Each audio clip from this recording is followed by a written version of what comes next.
What's up, man? That going. Are you ready? Yep. All right, stand by.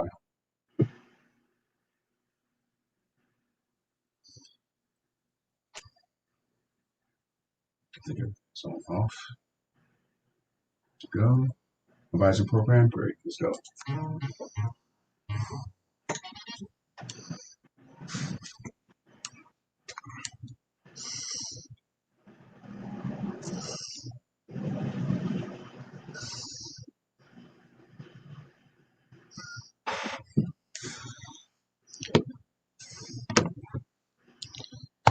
Well, good evening, everyone, and thank you for tuning in to another edition of United Shades of Gray. We are so glad that you are here on today.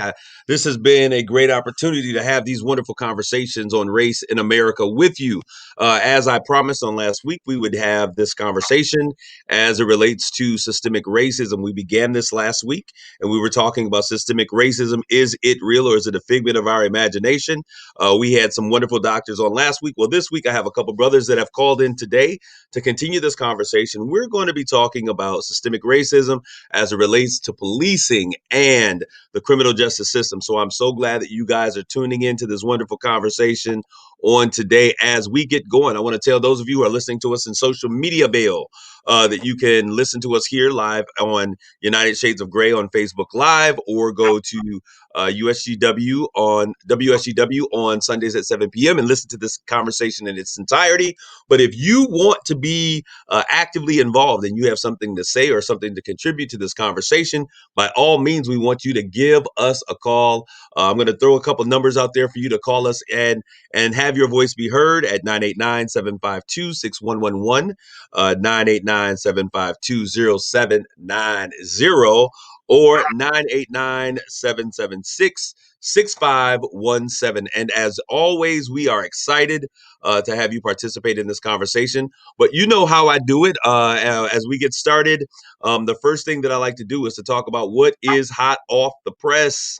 And as I'm doing that, those of my guests who are in my social media platform, I just want you all to just give me a signal that you're hearing me and that we're good and that everything is copacetic. If you can hear me currently, if so, give me a thumbs up. Let me know what's going on. Those who are out there. All right, so we're going to continue. And what is hot off the press? These are the things that are on my mind and what we want to talk about today. I want to give a great shout out to my producer, the Rob Father, who is here with me on today. Rob, what's going on? Seven, man. How you doing? I'm doing well, man. In this current COVID society, just trying to make it, trying to stay safe, man. You know, it's crazy that there are so many people out there who are saying that COVID does not exist. And just a couple of days ago, Rob, it was rough. A very good friend of mine, she was a member of our house of worship, passed away. Young woman, 49 years old. She had some existing conditions, dying. This is probably over the past month, maybe 10 or so people that have been intricately connected to me that have died. I'm sorry to hear that. Some 230 plus souls would disagree that it does not exist. And the fact that we have those souls and a lot of people who've been affected this year, who've lost a lot of loved ones unexpectedly and before their time, proves that something is going on. If it's not COVID, it's something else that's going on, and we've been told how to protect ourselves and protect others in it. Well, we I heard that I was excited because somebody said that it was going to disappear after the election. Unfortunately, it's still here. So we got to deal with what's going on at the time, Rob. Exactly. All right. So I want to, for those of you who are out there, I want you to call in. If you got something to contribute to today's conversation, it's going to be a good one. I want you to come out there. The vaccines are on their way now. I heard something and I don't know how real it is. And I said I had to continue to check this out. But they're starting their vaccination right now in Great Britain because one of the companies is from the UK, and so I guess hey, we're gonna start and take care of our own first, and then we'll move forward with giving you guys whatever we got left. But I guess they're gonna. I mean, but that's what I mean. If I were an American though, Rob, honestly, it sounds crazy. President Trump says make America first or put America first, and so I guess they're taking a play out of his playbook. We're gonna take care of our own first, and then as we can, we'll help our neighbors. And I'm not mad at that. But I am excited that this process is underway. I'm hoping there were a few snafus that were going out there about some people having an allergic reaction, which is the last thing that we need, considering the already fear of a vaccination. And what's really interesting about that, Rob, is that we live in a society that we haven't had vaccinations in a long time, so it's something that we don't deal with as not mass commonly. vaccination. We still have the influenza vaccination going Yeah, on. so that thing, but new things coming to market, so I can understand the fear, and so that's very real. But I want to get the other thing that's hot off the press, and this is really interesting, and I want you guys to let me know. I want you guys to weigh in on this. The Restaurant Association of Michigan, there has been a continual fighting of the powers that be here in Michigan, and those who are listening, the Restaurant Association of Michigan. Look, we are ready to get back to flipping burgers and putting some fries on. You have shut us down during the course of this pandemic. They were opening and things were becoming to look a bit more promising, Rob, and they are shut down again. And not only that, but there's been a 3-week extension in terms of their being limited to only takeout. Right. Now, I don't know. What are your thoughts about this, Rob? Because I think this is for me, it's everyone doing their part. We are all in this pandemic together, and we are suffering in various degrees and various forms in different ways. But what are your thoughts? Should they just open the restaurants up like they did in Florida, or should we be diligent? I think the restaurants are doing what they can to be diligent because you never know who's coming through the door there. So you have to protect the workers that's in the restaurant as well as the people who are guests there. So the safest way is to maintain that distance and that protection by going through drive-thrus. Now, the problem that we as Americans have is that we're not patient. You know, we take advantage of our freedom to the. Is that what you call it, Rob? Patient? We're not patient. I got a different philosophy, but go ahead. I'm listening. Well, for lack of a better term that I can't say on the radio, but a lot of us are not patient enough to just go through this whole thing. Now, I guess I'm more patient because I'm a military man. I mean, you try being out at sea for 90 days and seeing no land for a while, and just seeing the same guys on the same time walking on a steel deck platform and sleeping in a telephone booth. You learn things and you learn patience if you don't know anything else about it. Now, so I think the restaurant business is, granted, I sympathize for the workers, the people who earn their income by tips and things of that sort. I do sympathize with that, but I'd rather the sacrifice be made so that we can have more people alive, and then we can have a thriving restaurant business at the end of this whole thing. I'm going to tell you this, and I'll say it this way. You can't say it that way, but hopefully, is there a disclaimer that comes on before and after my show, as it is my other show? No disclaimer. Okay, so we're gonna take for granted that you know what's up. Okay, yeah. If not, I'll just mute you. So my thought is this, and I've said this, and I'm not going to change because I think this is a very real thing, and it's my freedom of speech, and I'll use it. There were a lot of things that when this pandemic initially started, everything shut down, and everyone was fearful, and everybody was running for the hills, and nobody wanted to go out, and it was the most eerie thing to be on the streets and absolutely have no cars on highways and roadways. We all felt it together. But as science continued and the epidemiologists continued their understanding of this virus, and they said, oh, you know what? It looks as though there's only one part of the population, the seniors and those who are Black and brown folk, that are most likely affected by this. And it appeared once that became the case, and for a lot of Americans, it was nothing more than another flu outbreak, as they would, as I've heard them coin it. Then it's like, hey, let's open everything back up. If I'm not affected, I need to get on my boat. I need to go to my summer house up north. I need to get back to life as normal. Let's open everything up.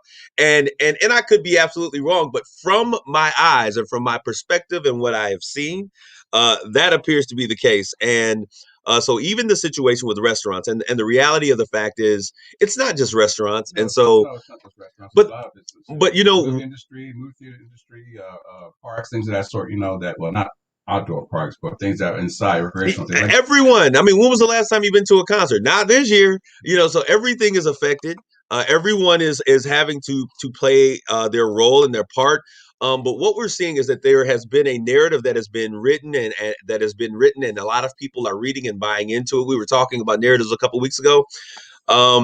And that narrative is like, hey, you know what? If we go and we stand up against the government, we don't have to follow the laws, and we don't have to follow. They can't do this, and so they've even limited the governor's authorities as well. Oh, she was breaking the law, but all of these things, measures to keep, everyone safe. have been put into place, and people are fighting against it because they feel like, hey, if it's not going to affect me, my four and no more, then I'm not concerned about the rest of the man. I got a boat, I got a yacht, I got a restaurant. But the reality of it is, restaurants have been available and able to do takeout only. And if you look at certain restaurants, they some of the I went to some of the mom and pop restaurants that are only doing takeout. They could only do takeout before, anyways, right. And they're flourishing, they're thriving in this pandemic. I look at, someone said, well, Jeff Bezos made $1 billion during the pandemic. I'm like, he's giving services to keep people connected in a time when the only way you can connect is through the internet technology. So Apple and Microsoft have had great seasons. You can't buy a computer or even cords from computers because this is the way we're staying connected. So as in any other system and any other time in America, there are certain companies that are going to be able, because of the niche or the area that they work in, they're going to benefit. So we can't target or label people as, they're the enemies or whatever going on, because they are able to be flexible and be dynamic in this period of time. I was looking, Home Depot, record profits this year. Why? Because the leaky faucet that you've been ignoring all of this time, the paint that has been peeling and have been driving you crazy, this is an opportunity since you've been at home. Let's take care of those issues. Right. So we have all made sacrifices. There's a silver lining in every situation that's negative. And so we can either look at the negative in this situation, or we can be Americans. And I think the thing that makes us great, and the reason why we call this United Shades of Gray, is because we are at our best when we work together. Unfortunately, we talked about making America great again. There have not been very many opportunities. There have been a lot of opportunities, not many times in our country that we have all thought for the better good. There's this new understanding, and those who are listening to this radio station will understand the concept of conscious capitalism. And it is the idea that I don't have to win and you lose, or you win and I lose, but there is a concept that we can work together where we can all win and everyone can be better off because of our working together. And I think that is where we need to begin to turn the dial on how can we work together to make great things happen. And no one has to lose, no one has to win, but hey, it's how you play the game, and we can play this game together. So we're the new thing. What do you think about the picks? I don't know. Have you stayed in contact with Governor? President-elect, if he's ever going to be president one day, we hope. Yes, his picks of his cabinet. I think he's pretty diverse as he wanted it to be. I don't know all these people, much of their history, but I know some of them were either in the Obama administration or they were already working in the profession that they were in before. Particularly with the person who they chose, his name I can't remember now, for defense secretary. Now that's of course these are all first black man. These are all proposals. Okay, now this has to still go through Congress to get affirmed and approved. But right now, his choices seem pretty good to me for right now. Yeah, it's great, and some of the jokes that we've had in this past administration that have been out there, if they can get confirmed, I think that we, Daffy Duck and Minnie Mouse, if they're being elected or appointed to a position, should also be able to be confirmed, Rob. And I express on Straight Talk on unnecessary reviews of the management of Alpha Media USA nor WCW. I got you. I'm just having a little bit of fun, but I'm just joking. But I want to get our guy Kevin Gregory in here, and we're going to begin this conversation about systemic racism. And I did receive a couple questions out there concerning, what is systemic racism? How does this work? Where's this come from? Is this even real? And so I want to bring Kevin Gregory into the conversation and have him be a part of what we're doing here. Rob, are we set to have Kevin on come in board? Is he all set here, Kevin? You can call him. He's not online. All right, Kevin, you there? He's not online. I'm here. Okay, so Kevin says that he's here. We do not hear him in the studio, and I don't hear you on my headset. So why don't you go ahead and you give a call in? We're trying to work some things out here. Those of you who are listening, for those of you who are here, this is a new station.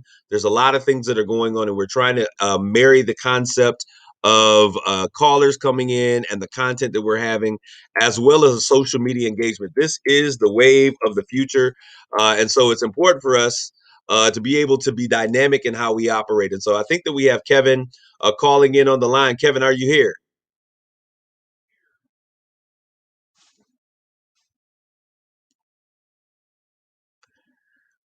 So he's here. There's something playing in the background. You hear a commercial in the background more than you hear me. Try it now. What about now? You're still hearing commercials. There you go. All right, that's what we want you to hear, and that may have been a part of the issue before. I'm hearing myself. I want to ask those who are listening if you can. Okay, I see that Mr. Nickelberry's on the line as well. Thank you. Those of you who are calling, I want you guys. Those of you who are calling, I want you guys to or listening via social media. Let me know if you're getting extreme feedback. So that we know how things are going as well, because we want this to be an enjoyable conversation for everybody that's a part.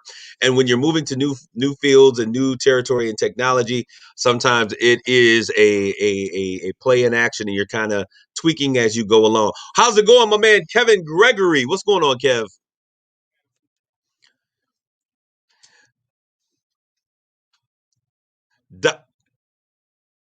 Man,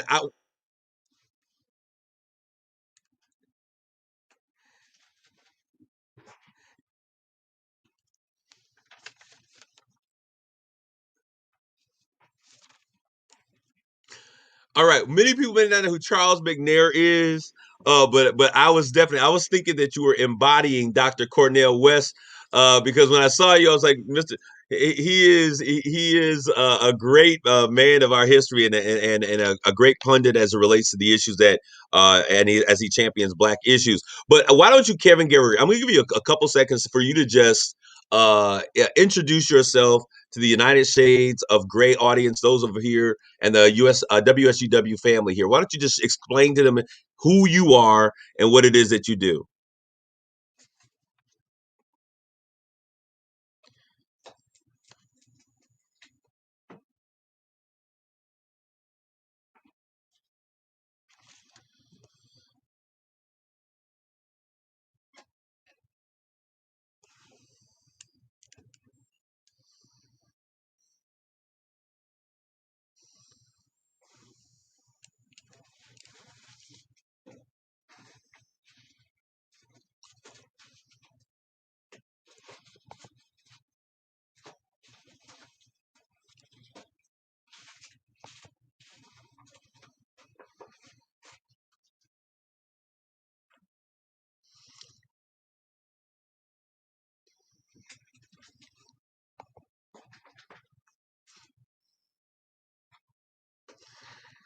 Yeah, threw that up there. We're going to try and test this really slightly. If you could just unmute and just turn your volume down some, and we'll see if we can work this out, because I want them to be a part of this conversation as well. Thank you very much for that caller, Katrina, who gave us that. How are we doing there? We good? Rob, are we good over there on your end? If we hear feedback, then he has to turn his volume down. All right. Mute. Just all turn right. it down. All right. Just turn it down. You good over there, Kev? I got it down to 0. Okay. I think that we're good. And hopefully. Now I don't hear myself on it. Okay, I think that we're good for those who are out there on social media. So once again, Kev he's doing great things in our community. He's leadership training, development, all of those key things. Now, Kev, we were talking, and I know that we've had a number of conversations as it relates to systemic racism. And as we continue this conversation, I would love for you to take a moment to just go ahead and I want you to define, because I like us to come to a working decision in terms of what systemic racism is. So, in your opinion, what is systemic racism? And that caller that's out there on social media, let me know that you're okay in terms of your ability to hear Kevin as we engage in this conversation. Go ahead, Kev. Systemic racism is when something is actually constructed to yield a particular result, no matter who the executioner is, right? So if I think about, if I put it in the terms of gardening, have you ever planted like hostas or perennials in your garden? And no matter Kevin, what, I've never planted anything. So I've gardened corn. So there's just certain things that are going to grow. Like I have these things called hostas in my yard. And no matter what, I can cut them down every season.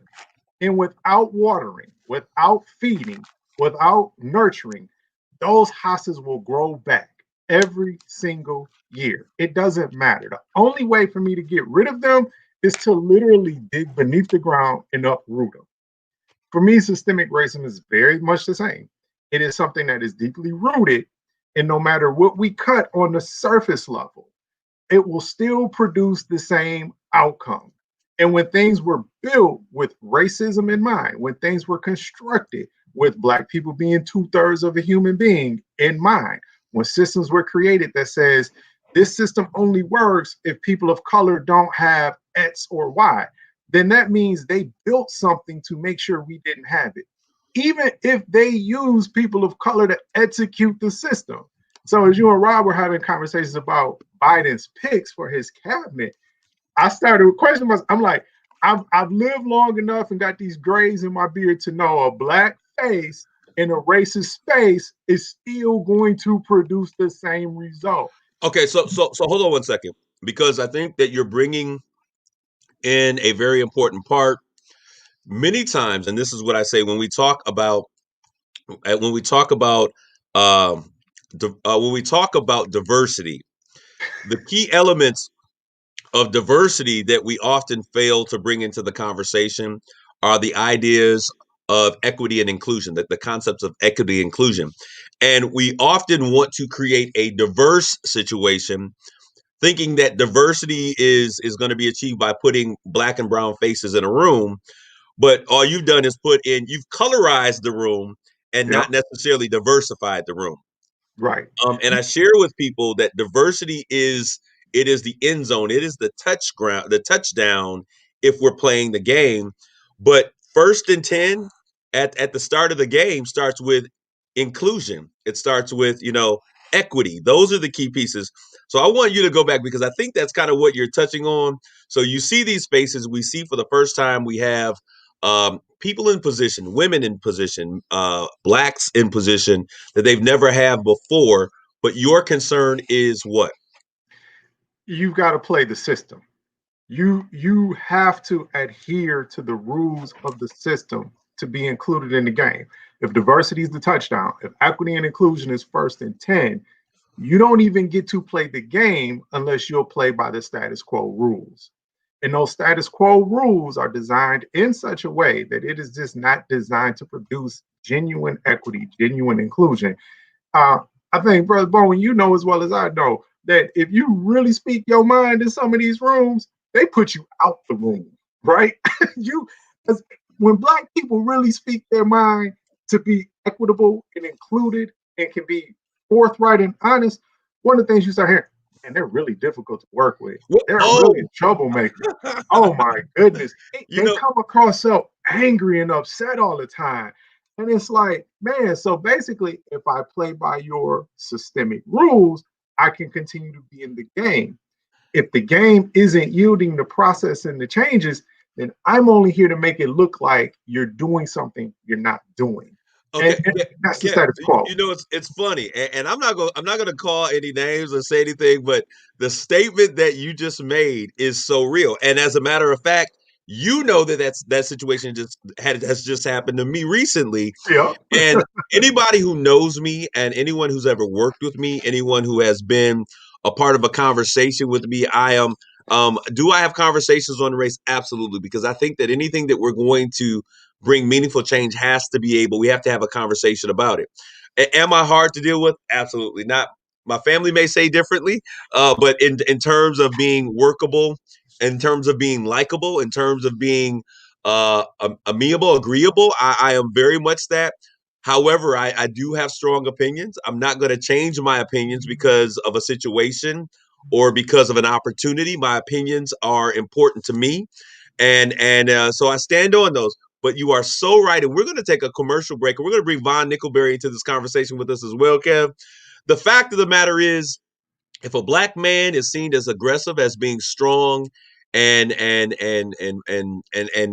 ingratiated or engulfed in his opinions and being willing to stand on those opinions, then we've got to understand we've got a problem. We're going to take a quick break and we'll be right back with more of United Shades of Gray.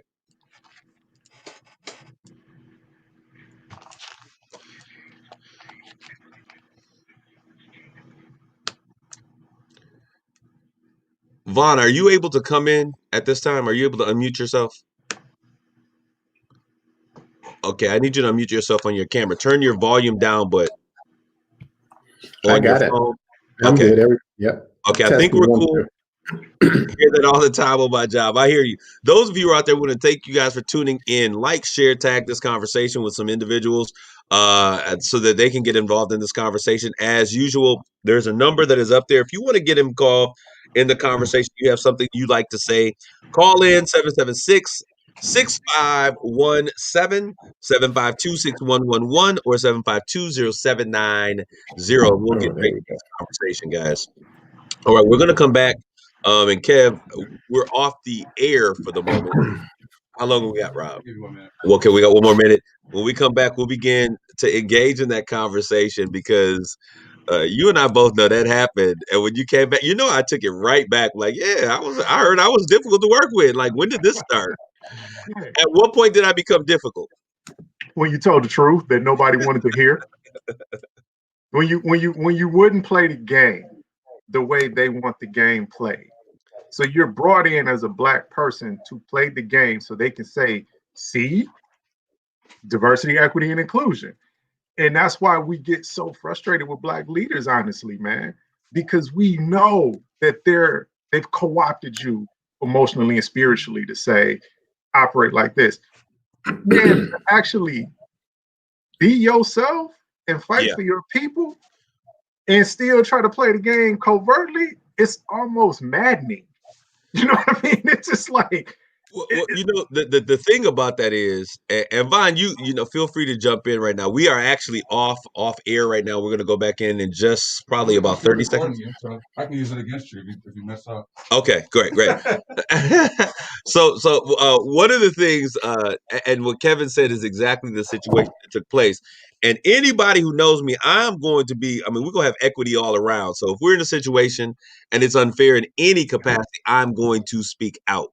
But yeah, so I was I don't want to say harvested because that sounds real crazy, but I was people brought me to the table because they wanted to do something in our community. But what had taken place was, I was very honest. Like, if you're not interested in making a real impact, I'm not here for a show of or display of colorism and bringing colors in and creating shades of brown and gray and hues of tan in the room. But if we're really going to make change, this is the way it needs to take place. And this is my perspective. That's what you asked me. And I became problematic just for saying simply that. And so I went back to and had a conversation. And I thank you for that, Kevin, because a lot of times people are interested in getting into a room that they've never been in before or coming to the table. But thankfully, you have been in that place that it was a situation like, this is my brother. He sees as I see. If you can't accept one of us, you don't really accept any of us, when you understand how we're operating. So I did go back. I had some more conversations. And I think because of that, I was able to have an open and honest dialogue that has brought us to a better understanding of perspective and how we are as individuals. We're going to come right back online. I want you guys to stay tuned so I can do our intro and we'll get right back to this conversation.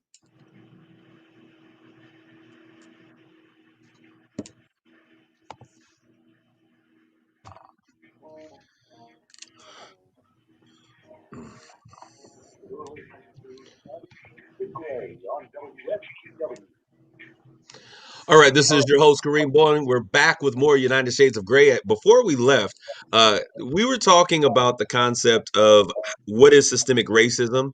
And Kevin, I want to thank you for that definition. We also have with us now on line with us, Vaughn Nickelberry. Vaughn, are you there? Yes, I'm here. Can you hear me? Yes, we can hear you just fine. If you could please introduce yourself, Vaughn, to those who are listening on in our WSGW audience, just give them a brief introduction as to who you are. Wow, I was born and raised in Saginaw. As a matter of fact, when you say WSGW, is that right there by the food basket? Is that the location? Well, our location, we're located Alpha Media or off of Tittabawassee. Okay, off of Tita. Yeah. Okay. Don't, all right. Yeah.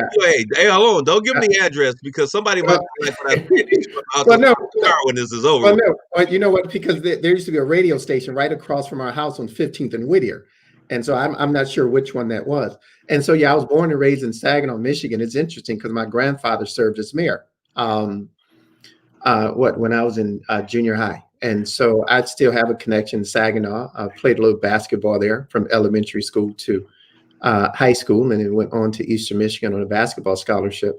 And so that's kind of who I am. My mom and dad are still active in the community, and we just try to make, just bring light to the world, man. You know, it's funny when they heard that when I gave them your name, they were like, "Of the Nickelberries." I was like, "Oh, I didn't know he was gonna get that kind of." Yes, he's Von Nickelberry of the Nickelberries. You're so funny. It is so good to have you on today, and I want to ask you the question. And I think that you heard Kevin's. He laid out a definition of systemic racism, and I want to ask it: are you cool with that definition? Is there anything that you would add or detract from that conversation? Well, from that? You know what? I'm cool with that definition, but I think we also got to remember that systemic racism. I hear people say this all the time. Well, this person or this group could be racist too, but the reality I always ask people is, let's say that Black folk could be racist, and I'm pretty sure at some point it can, right? What would that look like in America? Okay, and then I ask the next question: what would white racism look like in America? Well, we have an example. Right, we could go anywhere from slavery to Jim Crow to education, from gerrymandering to redlining to what's education for the judicial system. And so we could literally point out those things. But I always ask, well, what does Black racism towards white look like? And it's always like, well, this is how I feel. So whenever we talk about systemic racism, we also got to deal with laws that are put in place to keep it together, where you can go, right? I mean, just don't forget, in our lifetime, it was still illegal for Blacks to marry white folk. Okay.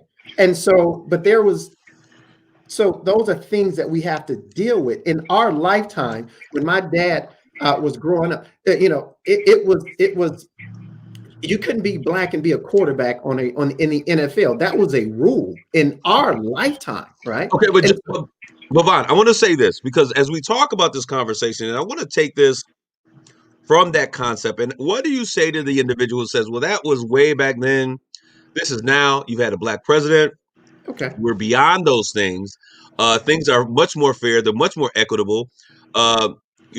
If it were just for Black people voting for President Obama, he would have never been president. So that means that white people voted for him as well. And so the idea of racism has evolved, and we're no longer there.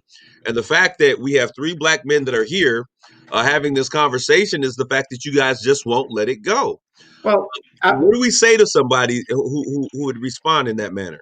Well, you know what? I'll give you a classic example, and this happens all the time. A friend of mine, matter of fact, a guy who mentored me in business, right? A friend of mine, I coached his son. I mean, he showed me how to make, some money. And it was interesting. We were going to the Detroit Tigers game. And this is a classic example of racism 101. Okay. So he calls me up and he says, hey, look, why don't we take your car? Because if we take my car, they're going to steal it. Right. He was driving a BMW. Right. I had a Chevy Avalanche on chrome rims. Now, what he didn't know is that if you have a stock BMW in the hood and a truck with chrome rims, which one are they going to take? They're going to take the one with the chrome rims. All right. So, but he didn't want to take his car, right? Just the fear of what will take place there, right? Just fear of the unknown as it relates to Black folk.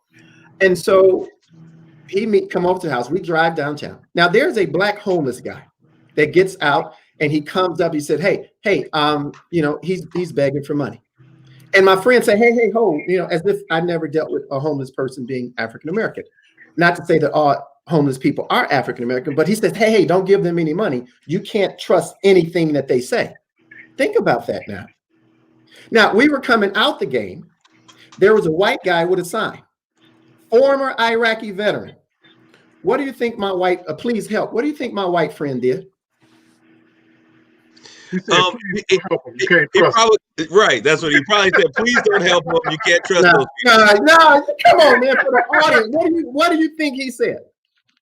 What do you think he did? That's a shame. Reached into his pocket. He reached into his pocket. Now, racism is so inbred in American history, in the world history, that most people don't even recognize it. See, that was a subconscious decision he made without ever realizing I'm treating one person different than I am treating the other person. He saw the Black person and immediately, because in his head, he didn't want to go to Detroit. Why? Because they're going to steal my car. They're going to do this. But then when he saw the white person with the sign, he said, oh, what he says must be true. And I think what happens a lot of time, even when we start dealing with a racial profiling, is that And again, some people might not like this. I don't believe cops wake up and say, let me go kill that black person. But what they do, or what they don't do, is they don't give that black person the benefit of the doubt like my friend gave that white person. See, when he saw that sign, Iraqi veteran, oh, he had to be telling the truth. Yvonne, we have Dr. Sabrina Black. She was our guest on last week's show, and she said, you know, you're talking about racism 101, and it's fear of the unknown. Now, I want to drive, because you brought up, Vaughn, the idea of profiling. And Kevin, that leads us into the conversation that we're talking about today in terms of systemic racism. We've seen the outcry as it relates to what's happened with George Floyd, Breonna Taylor. We could go on. That list in our community is a very long list. Now, for many white Americans, they may only know George Floyd and Trayvon Martin, because these were things that were egregious and broadcast on the news. But when we talk about profiling, we talk about policing and this whole movement, defund the police. What does that mean? Because for many Americans who hear that, they mean like, oh my gosh, they just want to get rid of all police officers. They don't believe in law and order. They don't believe in, these things. What does it mean to defund the police? And what does that mean about the restructuring of our policing systems? So here we have is scenario. What policing is designed to do isn't designed to actually enhance quality of life. Even crime stats can be manipulated. We're college educated, man. We took stats. You can make a stat say whatever it is you want a stat to say. When you start asking yourself, what are the things that produce a lower quality of life as a result to unlawful actions within a community? And then you have to start asking yourself, is the current formula and prescription for addressing those effective or ineffective? And if something's currently ineffective, do you continually do it over and over and over again and pour more resources into doing what is absolutely ineffective? Or do you begin to do the types of research that addresses it effectively and write a new prescription? I think you write a new prescription. But we've been trained to think that the only way to address unlawfulness in a society is with this massive police department. And mind you, policing is built off of our federal budget. When you go to municipalities, most municipalities around the country, even low-income municipalities, 30 to 40% of their budget is going to go to the police. Just like our national budget with the Pentagon, right? And so how does the Pentagon, notice, nobody ever talks about cutting Pentagon budget, right? Ever. That never comes up. And the idea that you will cut policing budgets to actually reallocate funds in different areas that would organically drive crime down naturally. And what's so crazy is when we talk about a city like the city of Saginaw, where $11 million from the general fund, another $2 million from millages that we go ask for, and you still don't actually get quality of life improvement. And the idea that, hey, maybe we can spend $13 million in our community differently. Okay, to yield a better outcome. Let me ask this question, because I'm going to be very honest with you. If something should arise and you need to call 911 and you're having a crisis, I'm going to ask you this question. I'm asking you this. No, let me ask you this. Let me finish my question, and I'm going to answer. I want you to finish. When you get home and there's a situation that arises and there's a need for you to call what we know as 911, and because there's a crisis situation, based upon what you're saying, what would be the response of who's going to respond? Am I calling 911 and it's just going to be empty, or what happens in that moment? Let me give you two things. Number one, we have, when they say when all you have is a sledgehammer, everything looks like a nail, right? That's the only tool in your box. What I'm saying is 911 right now consists of 3 different responders. EMT, your ambulance, your fire, or your police. Maybe 911 should have about 7 or 8 different responders specialized based on whatever it is you're calling for. Number 2, Okay, Here's, what if and I'm agreeing with you. Go ahead. here's the second one. Here's the second one. Here's the second one. Here's the part nobody likes to hear. Here's the part nobody likes to hear. It's actually very rare that you'll call 911 and have a problem addressed. You know what happens if somebody breaks into your house, you call 911? Usually they're going by there and they take a report, and the report only serves so you can make an insurance claim. Actually check the numbers to find out when the call is made, what's the actual issue that either gets prevented or solved. Those are different numbers, man. All right, hold on one second. Mr. Nickelberry, I want you to respond to what you're hearing right here. Well, you know what? I think there is different ways to solve something. But for me, when people say that we need to defund the police, well, I think the reality of it is we don't see black officers shooting up white kids. I mean, we just don't. And so I think we need to begin to get people who look like us to police our community, who have some type of responsibility, who knows. I mean, we grew up in Saginaw, Michigan. Our police officers knew who we were, right? I mean, we knew Officer Braddock, Officer Washington. We knew them. We saw them in the schools. And so if something was ever done, right? I mean, I had got in trouble, and I remember Officer Carthan, right? Sheriff Carthan, and he was the one on there, right? He said, "Oh, wait a minute." Now, they could have called somebody else, right?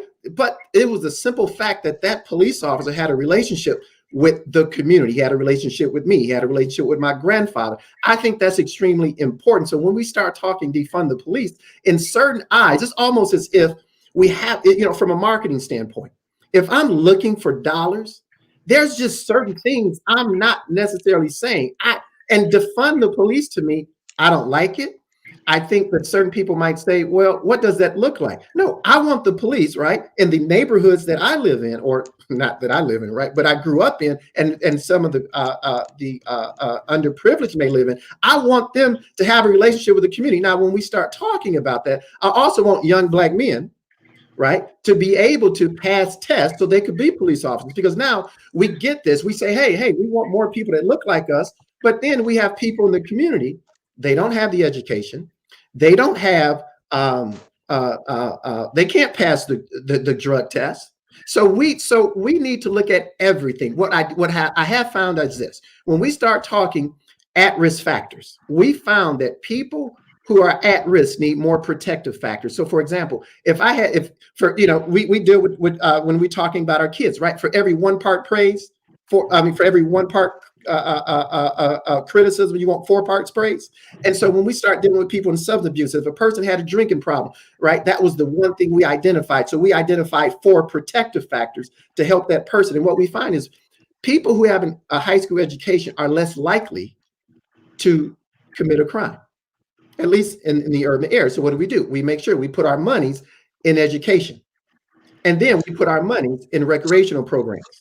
But Bob, okay, hold on a second. Have any money because you're putting it in public safety. What I'm saying is, I don't care what color they are now. I've seen it up close and personal. This isn't theoretical. When we started this conversation with systemic racism, yep. It is so deeply embedded in that particular space that no matter what color that person is, that system says play by these blue rules. Okay, let's take a time out. Let's stop right there, because I think that it's important. I want to keep in mind WSGW. Typically, this programming that we're doing here is programming that's never been done before. So I want to thank Mark Thomas and Dave Maurer for giving us the opportunity to have this conversation. Now, Kevin, you just said something, and Dr. Black is giving us some feedback on social media. She was like, we don't need to defund the police. We need better training for police. They need cultural awareness, sensitivity training, those kinds of things. Hold on. But that's you would never say that about a street gang. You would never say that about a street gang. We need to hear hold on, man. Wait a minute. Kevin, I am the host of this show. This is United Shades of Gray with Kareem Moore as the host.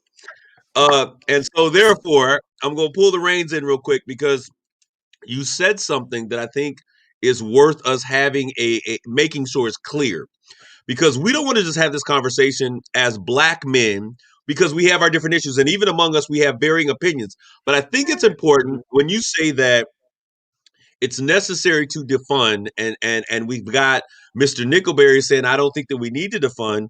I think, and then you made the comment that it's so embedded in our system. Can you briefly, Kevin, give us a historical perspective as to why there is systemic racism in our criminal justice and our policing system, starting from the days of slavery, kind of bringing us forward? Just do it really quickly so that everybody Why you understands. choose him and not me? No, go ahead. Mr. Nickelberry, you are a man of many appropriate words. And Kevin, I think, is going to be very concise in making this happen. Go ahead, Kev. Quite simply, man, I don't even want to go there with historicalness in our society.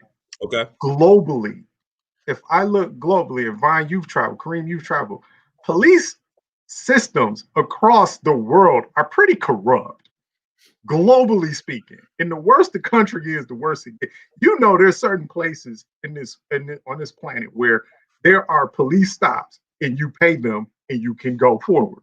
That's just a part of life. Even in places like Africa, where everybody black. Okay, but this is the thing. Since this is United Shades of Gray Conversations of Race in America, and we're going to bring America, it in somewhere. Right. That takes shape in America differently. It's still in the police in America is an authoritarian entity that has run roughshod with no sense of accountability, because you can use a scare tactic. It was like that in slavery. You need us, because if these slaves run away, that's your property. And God forbid, they're going to rape these white women, and they're going to, so, oh gosh, yes, let's pay them and give them carte blanche authority to whatever it is they need to do to keep us safe. It's 2020. They still have carte blanche authority to do whatever it is they need to keep us safe. It's roughshod authoritarian rule over a particular society.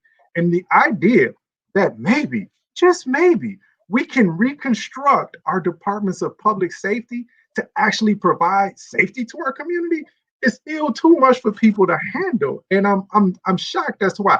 For the record, I don't like the phrase defund the police. I just want to reimagine public safety. Now I do.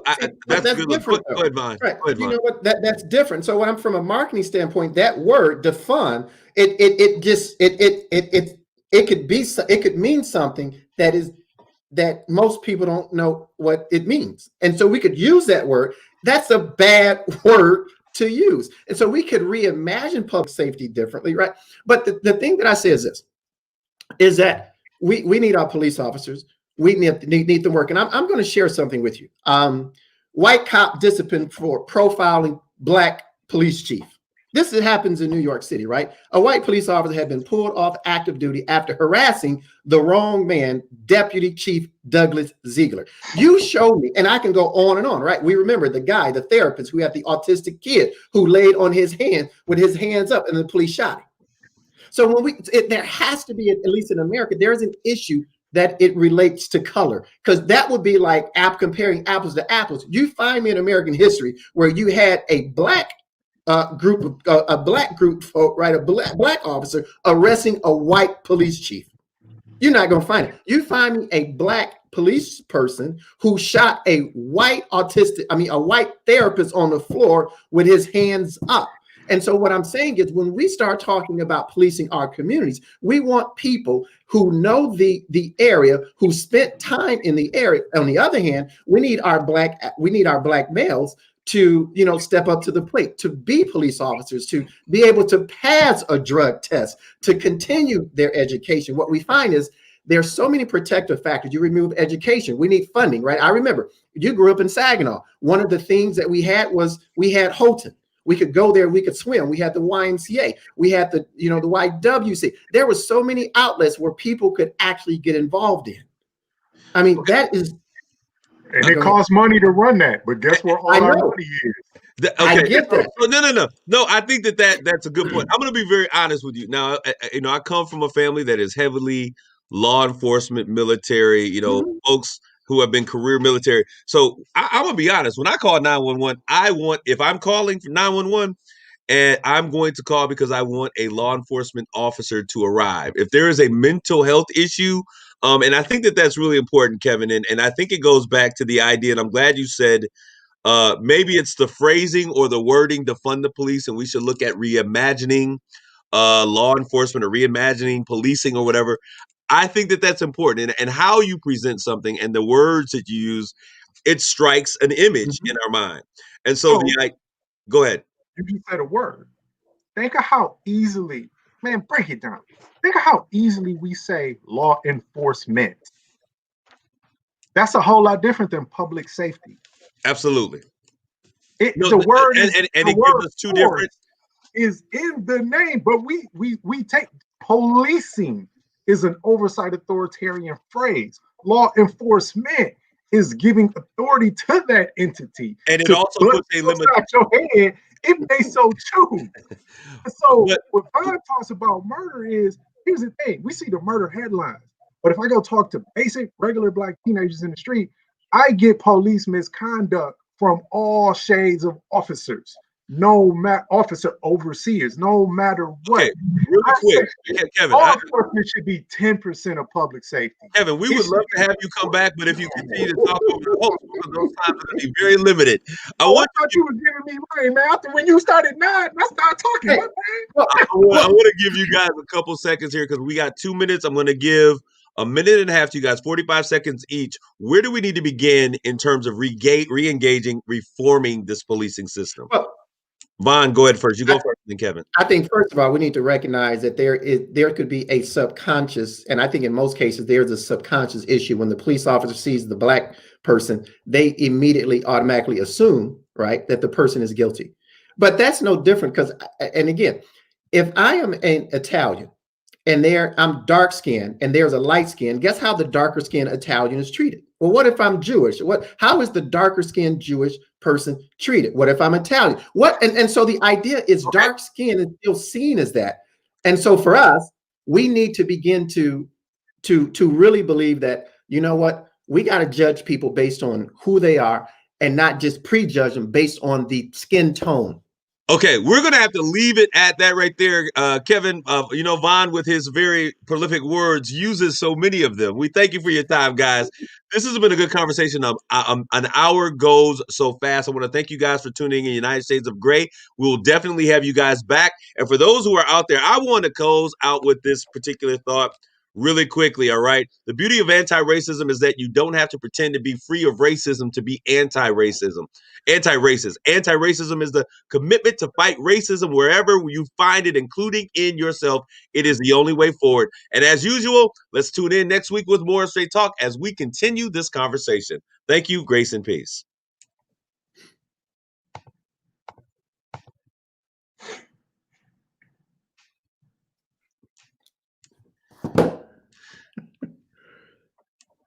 Yo. Y'all there? Yeah, we here. Good stuff, man. Good job. Appreciate y'all. Good job. Yeah. All right, guys.